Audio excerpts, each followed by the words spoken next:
That car is still giving me trouble. Now that I think about it, it's been wonky since the beginning of this season. That's a long time to put up with an uncooperative car.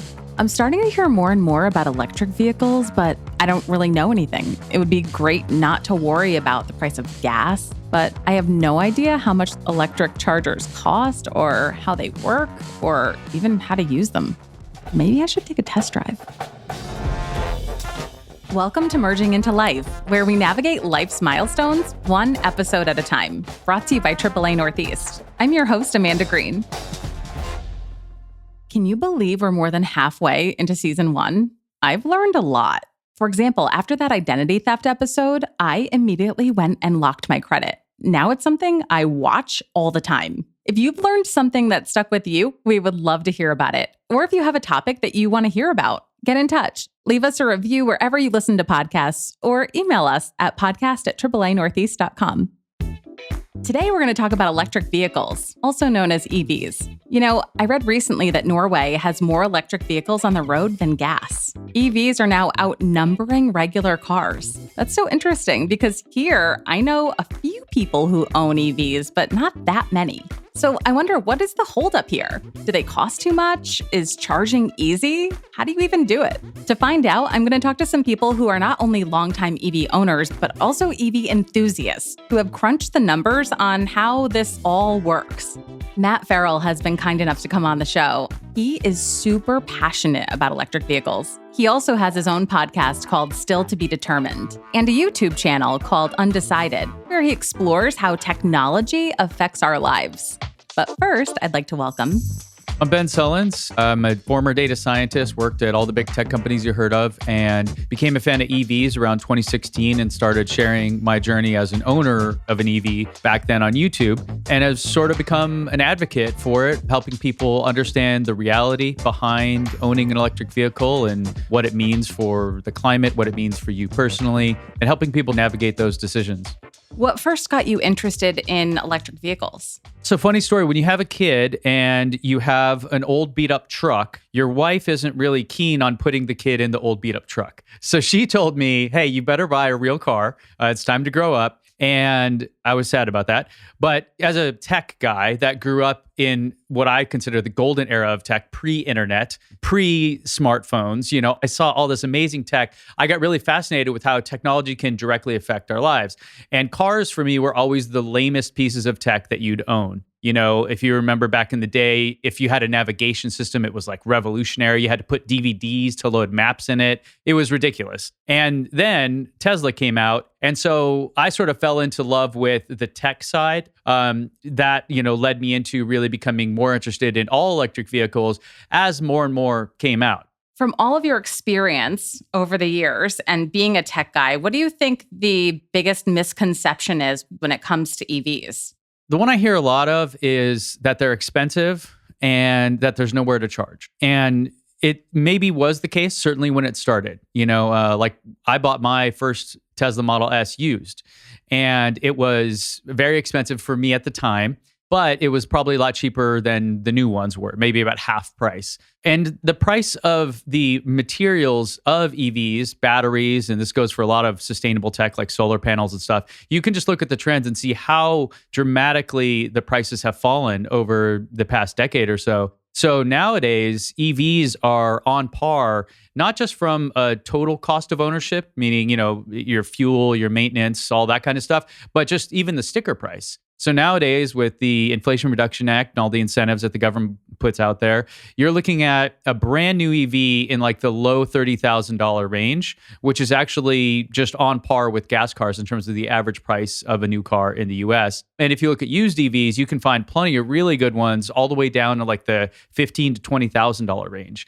So that's probably the biggest misconception, is that you can't afford it. I told you that I really only know the headlines. I'm beginning my deep dive into electric vehicles. And one of the terms that I hear over and over again is range anxiety. Do you experience that? Is that something you've already worked through? Or is that just something that people who drive gas vehicles made up? Well, no, I think it's a real thing. It certainly was more of a thing years ago, maybe in the 2013, 2014 era. But nowadays, it's really sort of gone. It's sort of a relic of the old original days of EVs. The average range for a new EV is over 300 miles. And if you look at the Department of Transportation studies on household trips, how far people drive, there's less than 7% of people drive more than 30 miles a day. So at 300 miles average range, less than 30 miles per day, you're going to be fine for several days. Anecdotally, my wife and I both have electric vehicles and we drive a fair amount. We got to take kids to school and go do all those kind of things and go to work and back. And so in that, with 2 electric vehicles in one place to charge, she charges maybe twice a week and I charge maybe twice a week. So it's one of those things, you can even have multiple EVs and still not even need to be charging every single day. And so range anxiety is only really a thing if you go on extremely long road trips and you do that frequently. The data doesn't really suggest that that's what people do. Anecdotally, you and anyone listening can probably just think about the last time you drove 800 miles in a single day. It does happen. So depending on your situation, I would concede that there can be cases where EVs don't fit the bill. But I think that's a very small percentage of people. Charging. Where do we even begin? If you're fortunate enough to own a home, how do you even know what to do when it comes to setting up home charging? Well, if you own a home or even a townhome or anywhere where you have a garage or you can park your car next to your home, good news is that your home already has charging infrastructure because it has electricity, which means you have a place to charge. Because in fact, you can charge just from a regular outlet that you'd plug your phone into or anything else. It may not be the fastest charge, but depending on how much you drive, you'd be surprised actually how well it works. So day one, I would say you're good to go. As you go down this path of, driving nothing but electric, that's where the question comes in. Do I need a high performance or high powered charger? If you own a home or a townhome or something with a garage, you might have a dryer in there, for example. That dryer probably has a higher power outlet than your regular 110, 120 volt outlet that you plug your stuff into. That right there could be sufficient. And there are even adapters and kind of cool ways to make it switch between the dryer and your home. So that you could spend a couple $100 on and you're good to go. Now, if you don't have that and you need to wire up a new outlet, that's when you start to talk to an electrician, and your prices can vary from, a couple $100 depending on where your electric panel is and where the outlet needs to go, or all the way up to maybe a couple $1,000 if you have to actually redo your service panel, which is not generally required, but can happen if you have an older home or, depending on your situation. I bet it's worth checking with your local energy company to see if there are any rebates to help cover the cost. Yeah. Would you think it would be realistic to own an electric vehicle without the capability to be able to charge it where you live? Yeah, it becomes a bit more challenging, I would say. But I know plenty of people, if you look at New York City, for example, where a lot of people, don't even have street parking, the population of people that own EVs is still very high. So certainly it's working for a lot of folks. It does present some additional challenges. The thing that I think that we can use here to our advantage is just a different perspective on what it means to charge an EV versus what it means to fuel a gas car. So most people will go to work in the day, or they'll go to the grocery store, movie theater, the gym. They'll go to lots of places where their car is going to be parked somewhere for a long period of time. And depending on where you live, you're going to see public charging available in those locations. And this is actually good news because it means that you don't spend any additional time charging. You're not having to go to a charger and sit there for 30 minutes or an hour. That is an option if you want to go fast charging and you need to charge up quickly. But finding a way to where you just weave charging into your existing schedule and your existing life is really how we can think of it to make it an easier thing than it is to go fill up gas. If you think about filling up your gas car, you're going to have to drive to a gas station. You don't have one at your house or at your work probably. So you're going to have to go out of your way to go do that, maybe sit in line, maybe wait, and then spend all the time doing it. So if you do it right, I would say it is a bit more of a challenge if you don't have charging at home, but it's certainly not impossible. And we can see that in the data of how many people in these areas actually own these cars. There's about 1,000 new ones each week. We're now at over 200,000 public chargers in the US. And the situation's getting easier and easier, I would say. The way you worded it about weaving it just into your life, anything that you do long enough becomes a habit. And sometimes you just need to think about making it a habit. Can you walk us through the process? Like, how reliable are they? Have you ever pulled up to one and it wasn't working? How easy are they to find? The first thing to think about public charging, well, first off, just charging in general, there's sort of levels. And you can find a lot of this information at the Alternative Fuels Data Center or fueleconomy.gov. They have a lot of information. AAA has a lot of great information on their website as well. So there's actual real classifications of this stuff that wasn't just created by a blogger or something. You have level 1, which is what I mentioned, where you just plug into an outlet in your house, in the room you're in now. You can plug an EV into that and you'll get level 1 amount of juice out of that. Then you have level 2. That's the high-powered one I mentioned before, like your dryer in your garage or a high-powered EV charger that you install in your home. That's level 2. These are the majority of what you find for public chargers. Now, on a day-to-day basis, if you're driving 30, 40 miles, a public charger, you can, level 2 public charger, you pop it in an hour, 2 hours, you're going to get all that range back. So it's really not a huge burden considering you're going to be at work or wherever for that time anyways. So that's level 2. That's the vast majority of them. Then you have level 3 chargers, which are known as DC fast chargers. On a level 3 charger, you can get 1,000 miles of range added in an hour. Now, obviously, it doesn't go 1,000 miles, which means that you can charge almost fully in about 15, 20 minutes. Right? So DC fast chargers are going to be more expensive. They're going to be less common because the infrastructure, as you could imagine, to put out that much kind of juice is pretty significant. And the maintenance is also higher. So that's where you may encounter issues. I will say, though, the reliability overall of DC fast chargers is about 75% nationwide in the US. Now, that's excluding Tesla. So depending on what you have, now not all cars can charge on Tesla's network yet, but we now have GM and Ford and Rivian, 3 big ones out there. So that's going to be expanding. That's part of the whole Inflation Reduction Act that's kind of making those more accessible. So public charging, you have different levels. Mostly what you're going to do is use a website like PlugShare or ChargeMap, or even Google Maps now has this built in where if you go into Google Maps and just search for EV charging station, I haven't tried it in Apple Maps, but that's probably also there as well. You can actually find them. You can see the prices of them. You can see how busy they are, just like you would finding a coffee shop or something. Thanks, Ben. We'll come back to you shortly. Right now, I want to dig a bit deeper into the issue of charging. Forget motors. At the heart of this conversation and these vehicles is the battery. So we're bringing in someone who knows a whole lot about them. My name is Matt Farrell. I have a podcast called Still to Be Determined, and I also have a YouTube channel called Undecided with Matt Farrell, where I talk about renewable energy, sustainable technologies, things like electric vehicles and batteries and all that kind of stuff that goes into it. How long does it take to charge a battery? The thing that you have to think about when you have an EV, if you own your home and you have an electric charger in your garage, it's like having a gas station in your garage. So you no longer have to stop at a gas station. And every day when I get up to go drive somewhere, my car is fully topped off. Because I get home, I just plug my car in, go inside and forget about it.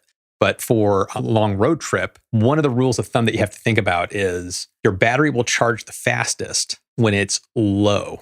So if you're at like 15% left in your battery and you go to charge and you go up to a supercharger, it's going to charge really fast. Where if you try to pull up to a EV charger and it's 70% full and you try to charge, it's going to go much slower because they have to ramp the speed of the charge down as it gets closer to full. It has to do with how much energy the battery is able to absorb, as well as the lifespan of the battery. They're trying to preserve the lifespan of the battery. They don't want to hammer the battery too hard. So one of the rules of thumb of when you're driving on a long road trip is you want to kind of like get your tank as close to empty as you can before you have to charge up, because then you stop and you can charge for 15 minutes and then you go on the next leg of your journey, stop for a bathroom break, charge for 15 minutes, go on the next leg of your journey. So if you do it right, you're not having to stop and charge for an hour or two. You might be stopping and charging for 15, 20 minutes at a time. We are living in the future, Matt. Yes. It's happening.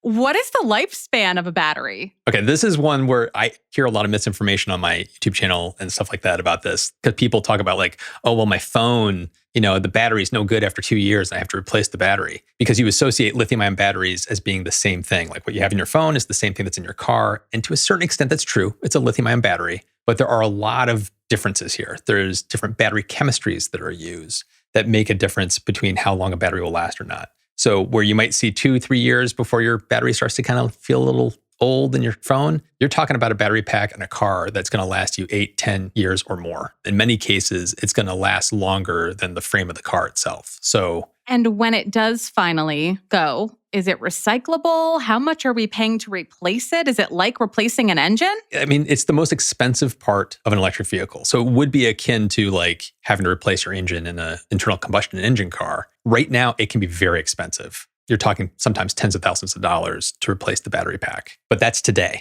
And battery prices are dropping like a rock. And that cost of a battery pack is dropping. So in 5 years, 10 years, when a car that you buy today might need a battery replacement on the road, it's going to be way cheaper than it is today. Second factor of that on the recycling angle is these batteries can absolutely be recycled. And I've actually visited battery recycling plants that are doing this. It's one of those, as a new industry kind of emerges, there's like kind of a lag between like, oh, here's millions of electric vehicles on the road. Well, how do we recycle the batteries? Oh, well, there's actually some companies that are just starting up now. So they're kind of lagging behind, but they're coming. There's companies like Li-Cycle, American Manganese, Redwood Materials. I've actually been in the Li-Cycle facility. I've been in the American Manganese facility. They can fully recycle these batteries and get like 90, 95, 98% of the materials back out to make brand new batteries. So it's possible to make a closed loop battery system where a company that makes the batteries can recycle the batteries and then make brand new ones. And you can do that almost infinitely. Where a gas car, you burn the gas is gone. It's not coming back. So there's a definite lifespan there. This is so fascinating. So like what kind of maintenance can people expect to have to do? Virtually nothing. Like I said, I've been driving since 2018, electric vehicles. Obviously, windshield washer fluid, your tires might need to get replaced. Things like brake pads, things like that are still part of the car that you have to keep an eye on. Like my last car I had for 5 years, the brake pads were almost like new when I got rid of the car. So I never had to deal with those. There's no spark plugs. There's no oil to change. Really, it's just keep your car clean, make sure the tires are aligned, make sure they have good treads. It's like the normal kind of stuff like that. But beyond that, there is virtually no maintenance on an electric vehicle. Until right now, it didn't cross my mind that like oil changes are not a thing now. Is there like an emergency charge pack you can travel with in case you like got stuck on the side of the road? Like something just to give it a little juice? I wouldn't recommend like driving around with an extra battery pack in your trunk because those are big and they're heavy and adding weight to your car is going to make the efficiency go down. So it's like, it doesn't make sense to kind of do that. And some areas, if you run out of charge, AAA will come to you and give you enough boosts to get you to the nearest charging station or home. But you can check out the AAA website for details. Let's get back to Ben. As someone who is considering dipping my toe into the electric vehicle market, I'm really curious. What do you wish more people knew about them? Probably how fun it is to drive is probably the biggest thing. I think people really don't understand that. I was talking to someone the other day about this. When the smartphone came out, it was sort of a net new product, right? Smartphones didn't exist and then they existed. It's not like it really displaced your home phone. It maybe has now, 20, 30 years later, but it didn't at the time. It was a net new product. So the pushback was sort of not super strong. But electric vehicles coming out, they are disrupting something that is already existing. So the thing that I think everybody should think about is to not listen to any of the high-level talking points. You hear a lot of people say that electric cars are better for the climate. And every study and every data point out there you see does show that. But I don't think that that's what people should think about. I think you should think about your own use case. Is it better for you? And if the answer is yes, that's when you should really consider it. Because these high ideas of do this because it's better for someone else is just, I think it's tough for people to swallow that. That's where people get a really sour taste because they feel like they're being forced into something. Let your own personal use case. Is it better for you individually? And if so, then yeah, you should decide for yourself by going and taking a test drive. And I think most people, when they get behind the wheel and they start experiencing it, that feeling of not having the shifting and the instant torque, all of a sudden, it's just whatever those other thoughts were you had just melt away. And you start to realize how awesome it is and the joy of really driving an electric vehicle. Before you go, we like to do a little rapid fire. So if you could just give us quick little zippy answers. Sure. What is your favorite thing about driving an EV? The speed, the torque, pure bliss. It's bliss on tap. What's the farthest you've ever made it on a charge? On a single charge, 370 miles. And were you getting range anxiety toward the end? It was actually a test to see how far it would go, so I drove it till it died. Oh, super. Do you even go to gas stations anymore? I haven't been to a gas station to get gas in 8 years. Right, but like, don't you miss like the drink cooler, like all the drink assortments? No, you don't miss a gas station. 0%. Okay. And what's the most popular video you've ever made about EVs? Oh, wow. Probably the first video that really kicked off my channel, where I looked at the monthly cost of owning a Tesla, and I did a video. It was a terrible video. Please don't look it up. And it was just me talking over a spreadsheet. And that's when I learned, wow, there is something here. If you go past the headlines and you look at the facts, you can really see the true value of something like this. I'm totally going to go look it up. I'm sorry, but I'm going to because I'm curious. Ben, thank you so much for joining us today. This has been very enlightening, and talking with you has made this feel like a more realistic option, because for a while it just seemed like something other people might consider. Mm-hmm. And after hearing the details and hearing, how you've integrated driving an EV into your life and how it's not some like crazy undertaking to be able to charge it each night, it is just a mindset shift. It feels like a more realistic option for regular people. So thank you for sharing all of that and coming on here today. Absolutely. Happy to help. That was Ben Sullins. And before that, Matt Farrell. If you'd like to hear more from them, we have links to their work in our show notes, as well as general information on EVs. Imagine no more gas tanks, oil changes, gas stations. Well, I'd still go for the drink cooler, but it's a whole different mindset. It sounds like getting an EV is really a personal choice, and I hope that our guests today have made that an easier one for you. You've been listening to Merging into Life, where we navigate life's milestones one episode at a time. Brought to you by AAA Northeast, with assistance from Jar Audio. I'm your host, Amanda Green. If you're learning as much as I am, follow us wherever you get your podcasts and leave a review. We'd love to know what you think. Email us at podcast@AAAnortheast.com.